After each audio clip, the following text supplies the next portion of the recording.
Neste mês de novembro, o país inteiro chama atenção para um tema muito importante: o combate e prevenção à surdez. O objetivo principal é educar, conscientizar e prevenir problemas de saúde oriundos de falhas na audição. Cuidados que podem e devem ser feitos ainda na gestação.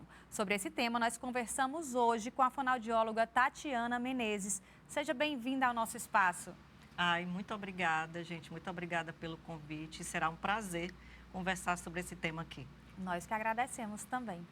A surdez pode ter diferentes graus, tipos e os prejuízos são incalculáveis, não é, doutora? É verdade. E para isso que existe essa data, né? Esse mês de combate e prevenção à surdez. Então, assim, a gente tem se preocupado muito e falado muito para as mães, principalmente gestantes, que façam a prevenção, que se vacinem, porque a vacina também é uma forma muito importante de prevenção. Por exemplo, contra a sífilis, contra a toxoplasmose. A rubéola é um grande indicador de crianças que nascem com perdas auditivas, infelizmente, profundas, né?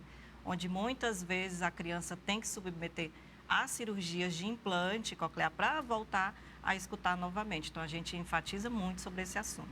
O importante também é, na maternidade, essas mães exigirem o teste da orelhinha, né? Que isso já é regulamentado, é lei, desde 2010. Então, serviço público, serviço privado, é muito importante a mãe exigir, caso não tenha, exigir o teste da orelhinha, que aí já se inicia, se for detectado perda auditiva, já se inicia o processo de tratamento, né?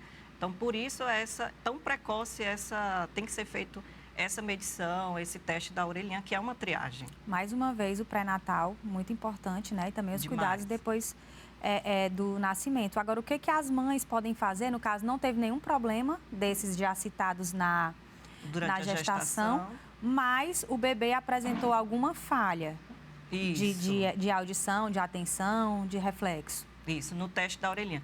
Mesmo que a mãe não tenha nenhum indício de problemas ou doenças na gestação, deve ser feito o teste da orelhinha e, caso aconteça alguma falha, aí começam outros exames para um diagnóstico mais completo, né? Como o exame já disse, é um teste da orelhinha, então é uma triagem. E aí existem exames complementares para poder colocar esse diagnóstico mais amplo, né? Para poder seguir para um tratamento mais precoce, que é o aparelho auditivo, ou o implante coclear nas situações de perda profunda. Agora, também as questões hereditárias também influenciam bastante, né? Demais. Isso para a criança, para bebê, para os adultos. Ela pode ser que não se desenvolva na fase da infância, pode ser que se desenvolva na fase mais escolar, adolescência.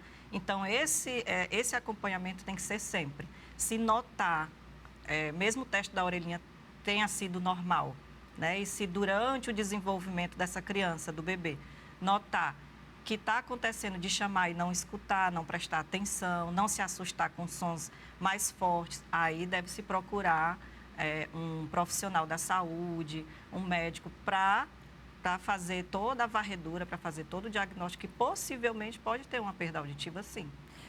A questão do implante coclear, ele pode ser feito a partir de que idade? Quando ele é necessário? É só quando a perda é total? E como é que é feito esse processo? Porque é invasivo, né? É um procedimento então, bem... É cirúrgico, né? Então, assim, a partir do momento que foi detectado perda auditiva profunda, né? Quando não há audição, nesse sentido, é indicado o implante coclear. É feito por uma equipe multidisciplinar, equipe médica, né? Feito por um otorrino, um cirurgião especialista em ouvido, e junto tem que estar a fonoaudióloga, né? No caso, eu acompanho cirurgias de implante. No momento cirúrgico, a gente tem que estar lá para fazer a varredura dos eletrodos desse implante. Com relação à idade, vai depender muito da equipe médica para liberar esse bebê, né? Em outros países já é feito com 9 meses, 10 meses de vida. O meu bebê mais novo, por exemplo, com 11 meses a gente já tentou fazer, mas aí tinha que ganhar peso, a anestesista não liberou imediatamente pelos procedimentos médicos, né? E aí ele fez com 1 ano de idade. Então, assim, é mais ou menos essa média. A gente pede para que não passe dos 3 anos de idade, porque até os 3 anos tem muita aquisição de linguagem, tem muito desenvolvimento perdido se não fizer. Então, assim, quanto mais cedo, melhor. E se feito muito cedo, ela se desenvolve igual uma criança de audição normal. Igual mesmo. Agora, no pós-cirúrgico, é feito todo um acompanhamento? Esse acompanhamento é para sempre ou um dia a pessoa vive independente disso?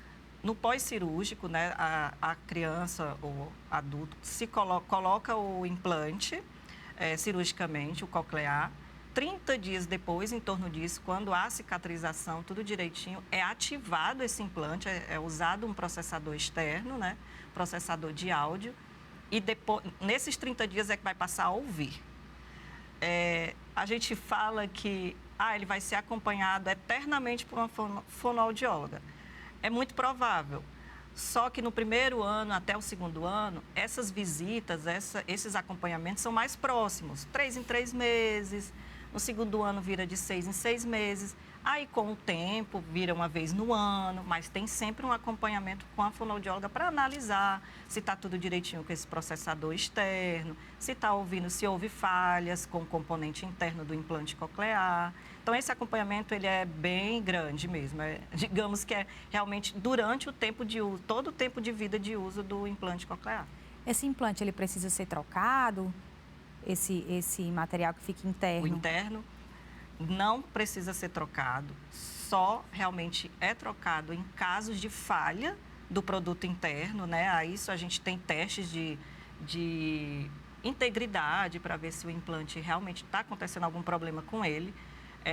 Raras são as vezes que precisa ser trocada, às vezes pode acontecer por um acidente, caiu e teve um traumatismo craniano e falhou o produto interno.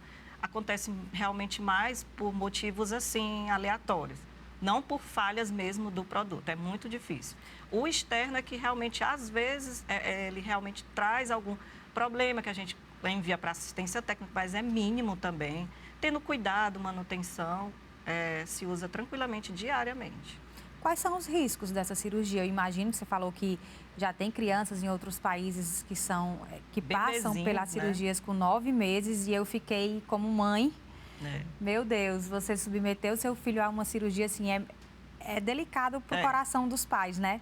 Quais são os riscos dessa intervenção? Assim, toda família, toda mãe, todo pai fica muito preocupado, mais com anestesia, né? Qual é a anestesia? Geral, né? Geralmente é anestesia geral. Mas, assim, tem um acompanhamento médico. Essa criança ou esse adulto, ele passa pela equipe médica, ele conversa com o anestesista, faz todos os exames antes, conversa com o otorrinocirurgião que vai operar ele. Então, assim, tem todo um protocolo, um procedimento, assim. Tem o medo, por isso que uma equipe de implante geralmente tem psicólogo, né, para conversar sobre esses medos, não só da cirurgia, medos pós-cirúrgicos. Vai usar um implante agora, como é que vai ser a vida do meu filho? Tem todo um protocolo, um processo, mas teoricamente eu acho simples a cirurgia. É um tempo em torno de 3 a 4 horas, envolvendo tudo: anestesia, procedimento, colocação de implante. E algumas vezes já é feito bilateralmente, já se realiza o implante simultâneo, né, nas 2 orelhas.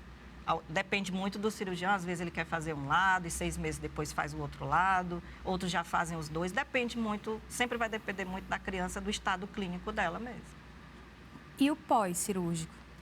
Quanto tempo para receber alta, quanto tempo para ir para casa, quais são os cuidados? Geralmente 24 horas. Observo muito que as equipes, o otorrino médico, o cirurgião libera com 24 horas, bebê, enfaixadinho, orienta a família dos cuidados. É muito seguro. Hoje é muito seguro a cirurgia do implante, muito seguro. E o preço? A rede pública oferece? No caso de ser particular, o valor é muito elevado? Isso. O implante coclear, ele está no rol da ANS, né? Então, assim, serviço público tem implante coclear, sim, né? Nós temos dois serviços em Fortaleza, ele tem implantes cocleares, tem que entrar... O HGF, salvo engano, tem, né? HGF e Hospital Universitário Walter Cantídio, os 2 têm implantes. Então, tem que entrar no processo deles, né? No todo o protocolo, para receber esse implante. E no serviço particular, os planos de saúde, eles têm por obrigação o fornecimento do produto se o paciente realmente preenche todos os requisitos para a colocação de implante. Então, assim, como está no rol da ANS, obviamente os planos de saúde têm que respeitar essas normativas, né?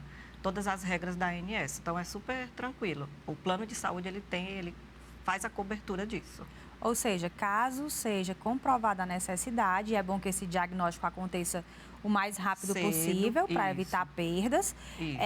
A família pode recorrer à rede pública, como também, se tiver plano de saúde, pode recorrer ao plano de saúde. O cirurgião, ele já orienta direitinho, ele já faz a guia de acordo com o plano, já coloca o produto, o nome do produto, do implante coclear e é colocado... eles levam para o plano de saúde e tranquilamente, em torno de, eu digo que uns 20 dias, existe a liberação. Super tranquilo. Hoje em dia já está bem tranquilo. Agora, é bom também aproveitar esse mês, né, a data do dia 10, inclusive, de novembro, que é para reforçar a importância de combater e prevenir. Isso. Quais são as formas de combater e prevenir a surdez na prática, no dia a dia? Pronto. Hoje mesmo, eu pensando nesse assunto e observando, saindo do meu apartamento, eu já vi uma forma e conversei com a família que fones de ouvido é uma coisa que a gente vê o tempo inteiro, né? Todo mundo, a gente, né? Às vezes usa um fone de ouvido, mas a gente pede muito para que esse tempo de fone de ouvido não seja excessivo, porque é uma forma de prevenir essa perda. Ela não pode acontecer ali no momento, mas futuramente, cedo, em torno dos 30, 40 anos, esse adolescente, essa criança, pode ter a perda auditiva por conta dessa exposição excessiva com fones de ouvido e em alta intensidade, né? A gente bate muito nessa tecla porque a gente vê muito, né? O tempo inteiro isso. Uma outra forma de prevenir, por exemplo, trabalhadores de ambientes ruidosos é sempre usar os EPIs, os fones de proteção, né, para ambientes ruidosos, a própria exposição, tabagismo, uma série de doenças, uso excessivo de medicações que vão levar a ototoxicidade e vão matar as células auditivas. Então, assim, prevenir realmente em vários sentidos, porque isso pode levar a outras lesões. Como, por exemplo, em novembro também a gente fala muito do zumbido, né? E às vezes acontece de crianças reclamarem já de que escutam um barulhinho no ouvido, mas não sabem o que é. E geralmente é zumbido. E quando a gente vai investigar, foi um bebê prematuro, tomou muito antibiótico na incubadora. Então tem que ter toda essa investigação e a gente trabalha sempre falando dessa prevenção. A questão de banho de piscina, de mar, água no ouvido, isso também pode provocar algum dano? Pode, assim, sempre enxugar bem depois disso e a gente recomenda o uso de tampões, né? Existem tampões personalizados, a gente realiza uma pré-moldagem e coloca assim um tampão de silicone. Então, geralmente a gente pede coloridinho, porque se cai na piscina dá para ver, né? E ele flutua, ele é de uma densidade mais leve para flutuar e para a família ver se cair.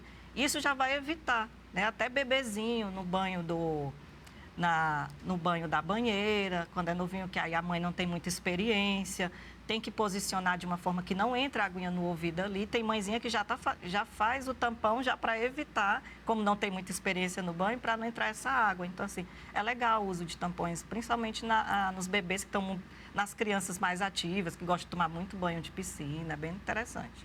Agora, no caso daquela criança que fica com o ouvido tampado o tempo todo, tampa e aí faz uma pressão... Ou que reclama, às vezes até no avião ou em algum caso de pressão no ouvido.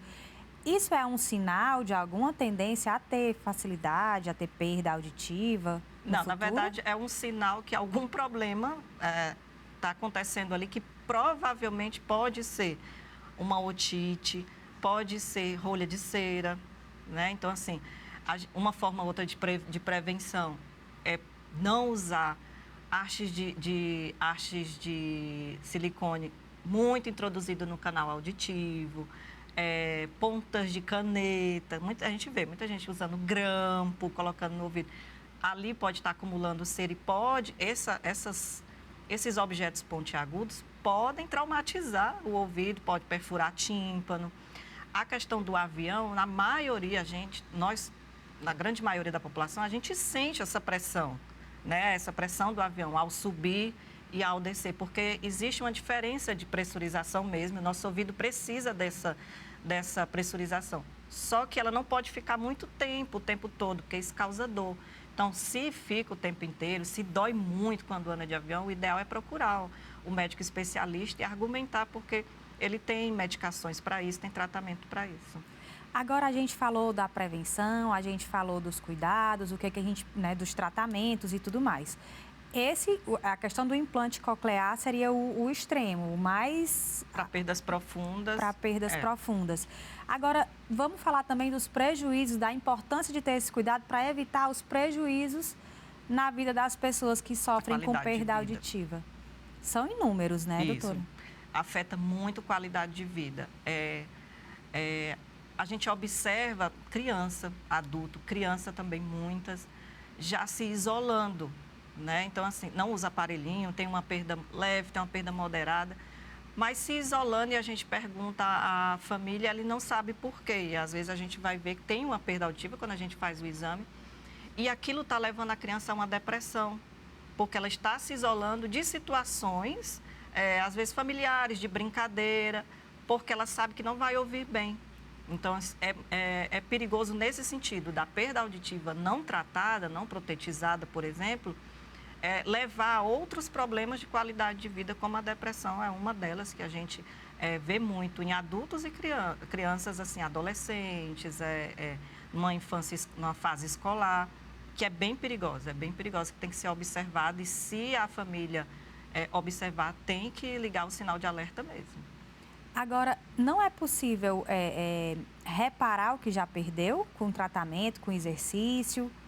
No caso da perda, depende muito, mas na grande maioria já é irreversível a perda, mesmo que seja leve, moderada, é irreversível. A utilização do aparelho auditivo nesse sentido vai estabilizar o problema auditivo, usando o aparelho auditivo, lógico, e ele, usando, chega em situações de níveis normais de audição. Obviamente, se tirar o aparelho, volta a perda que ele tem. Mas se coloca o aparelho, ele chega em níveis normais de audição. Por isso, a gente incentiva tanto. Quanto mais leve é a perda auditiva, melhor é para o paciente, para gerar estabilidade, para não perder situações do ambiente, informações do ambiente, porque o cérebro precisa dessas informações. O nosso ouvido, ele é um captador de som. Mas quem interpreta todo o som é o cérebro. Então, a gente ouve e escuta. O que a gente ouve, a gente não tem controle. Eu estou aqui conversando com você, se passar um carro de som, eu estou focado em você, mas eu escutei o carro de som, então eu ouvi. Mas eu estou te escutando, eu estou focado em você, a minha orientação, a minha concentração é em você. Então, isso é o cérebro da gente que faz. Eu estou conseguindo entender o que você fala, é o cérebro da gente que faz tudo isso. Se não escuta bem, a chance de ter demência é enorme, mesmo que seja uma perda leve. Os estudos já estão mostrando perdas leves, causando demência em adultos jovens, né? Então, quanto mais cedo, melhor. Essa é a nossa melhor forma de prevenção. Quanto mais cedo o diagnóstico, quanto mais cedo a protetização, quanto mais cedo a colocação do implante coclear, vai se tornar uma criança, um adolescente, um adulto normal. Nesses casos de demência, eu nunca tinha escutado falar, por exemplo, que a surdez poderia causar. É porque alguma parte do cérebro não vai ser ativada, já que o ouvido é o condutor da informação? Ele digamos que torna-se um cérebro preguiçoso. Se ele não está recebendo informação suficiente, meu raciocínio vai funcionar tão bem, por quê, se eu não estou recebendo?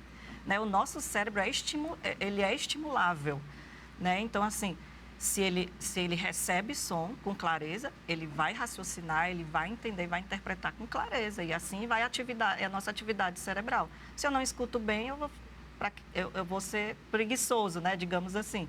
Então, isso vai levando à demência, né? Isso vai levando à demência.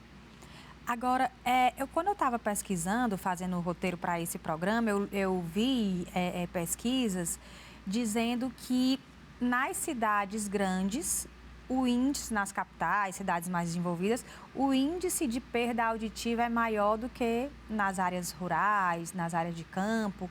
É verdade isso? De fato, isso se consolida? De fato, é. Como eu atendo a capital, atendo o interior do estado, a gente observa muito que no interior, por exemplo, os pacientes que chegam para mim são mais os idosos, então é uma perda auditiva por idade, né? E aqui tem crianças, muitas crianças, até jovens adultos de 40, de 50 anos, mas por situações de ruído. Nós vivemos na cidade, então tem muitos ruídos. Por situações de... A nossa comida é diferente, nós consumimos muitas comidas industrializadas, né? O nosso acesso à medicação é o tempo inteiro. Então, uma junção de fatores, uma junção de coisas que podem alterar essas células, que podem matar essas células auditivas cedo.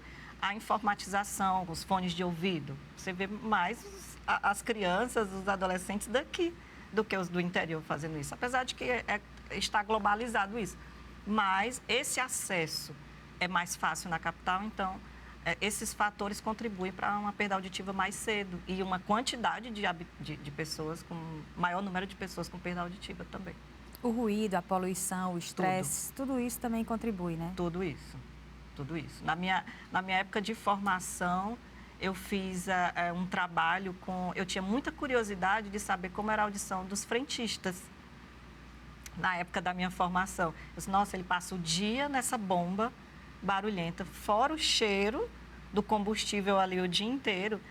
E a grande maioria, assim, tinha uma perda leve, não era grande, como eu pensava, porque era ruído de trânsito, era o ruído da própria bomba, mas eles tinham um tempo de trabalho. As empresas respeitam muito o tempo de exposição a isso no trabalho deles. Mas eles tinham outras alterações por conta do cheiro. Eles tinham muita tontura, eles tinham, às vezes, muita ânsia de vômito. Então, tinham outras alterações. Eu achei outros problemas além da perda auditiva. Então, assim, a cidade em si ela é muito poluída a níveis sonoros. Tem todo esse agravante, né? Esses fatores. Às vezes a gente vai para a praia, para um ambiente que tenha mais vento e o vento incomoda o ouvido. O vento também prejudica de alguma forma? Não. Um vento muito forte, com poeira, não? Não, tem pacientes que adoram o vento porque não escutava, né? Quando coloca o aparelho auditivo e passa a escutar o vento, que geralmente a posição do aparelho auditivo é para ser na orelhinha, né? Aqui atrás da orelha, então é na mesma proporção que o vento chega até o nosso pavilhão, ele vai captar pelo aparelho auditivo. Ele, nossa, há quantos anos eu não escutava o vento? A própria criança também fala muito isso, assim, mãe, eu estou escutando o vento. Então, assim, eu estou escutando a senhora falar bem baixinho. Então, assim, é muito gratificante na ativação de implante, é bem gratificante quando a gente vê o resultado. Na colocação de um aparelho, assim, é muito lindo o resultado que eles falam, é bem, bem legal.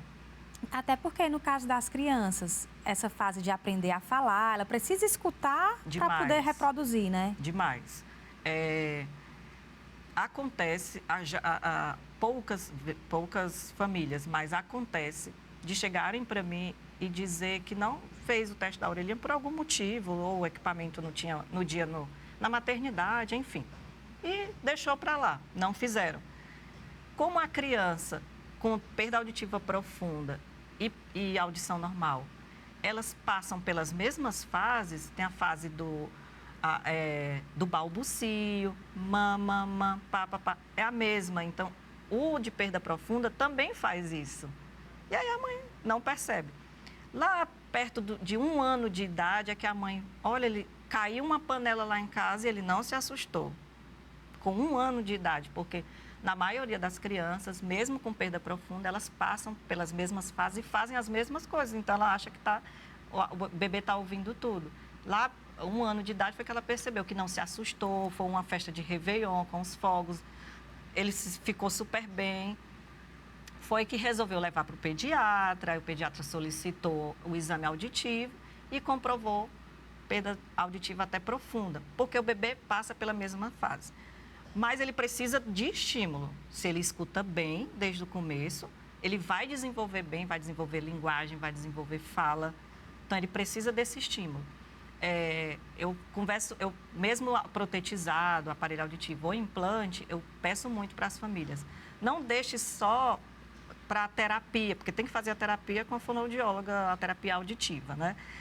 Não deixe que a criança só converse com a terapeuta, que brinque só com a terapeuta. Em casa também é importante ele receber essas informações brincando, contando história, lendo livrinho, senta ali no chão, vai conversar com ele. É a hora do almoço, almoça todo mundo junto, fala da comida. Isso vai levando cada vez mais informações para esse bebê, para ele se desenvolver em linguagem e fala. Tem que ter toda essa dinâmica, participação. São as ferramentas para o desenvolvimento do bebê também, né? Isso, exatamente. Ele vai desenvolver de acordo com o que ele receber. Né? Se ele recebe pouca informação, ele não vai falar no tempo certo, porque tem os pilares, né? Tem o tempo certo. Não vai falar no tempo certo, não vai desenvolver, vai ter um atrasozinho. Então, às vezes, a escola que percebe mais do que a família. Por isso que toda família fala, quando eu coloquei ele na escola, se desenvolveu super rápido. Lógico, muito estímulo, né? E tem que ser em casa também, No caso das crianças maiores, já com essa perda auditiva, tem que usar aparelho, mas não desenvolveu a falar adequadamente. O rendimento na aula, geralmente, né, tende a ser menor que os demais. O que é que os pais podem fazer para ter algum estímulo que, pelo menos, reduza esse atraso no aprendizado, reduza os prejuízos causados por essa perda, que não foi detectada ou que não pôde ser tratada por algum motivo? Provavelmente crianças assim foram protetizadas tarde, né? Foi já tarde, mas a gente sempre pede a terapia fonoaudiológica de acompanhamento, né?